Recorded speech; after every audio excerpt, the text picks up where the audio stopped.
Kankou Moussa. Du destin ordinaire à la grandeur. Rien ne prédestinait Kankou Moussa à entrer dans l'histoire. Pourtant, en 1312, lorsque l'empereur Aboubakari II disparut en mer, il fut appelé à gouverner. Ce jeune souverain, humble mais ambitieux, allait transformer son empire en un joyau resplendissant. Une richesse sans égale, mais un cœur généreux.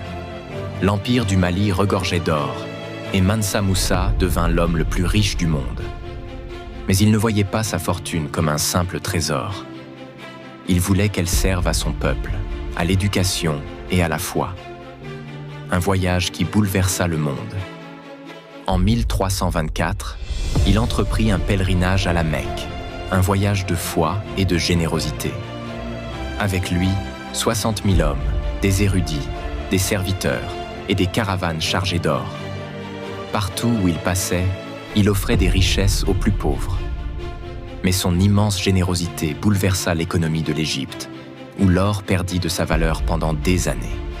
Le rêve d'un empire du savoir. À son retour, il voulut offrir à son peuple plus que de l'or, la connaissance. Il fit de Tombouctou un centre intellectuel rayonnant, fit construire la mosquée de Djenné et invita des savants du monde entier. Pour lui, le véritable héritage ne résidait pas dans la richesse, mais dans la transmission du savoir.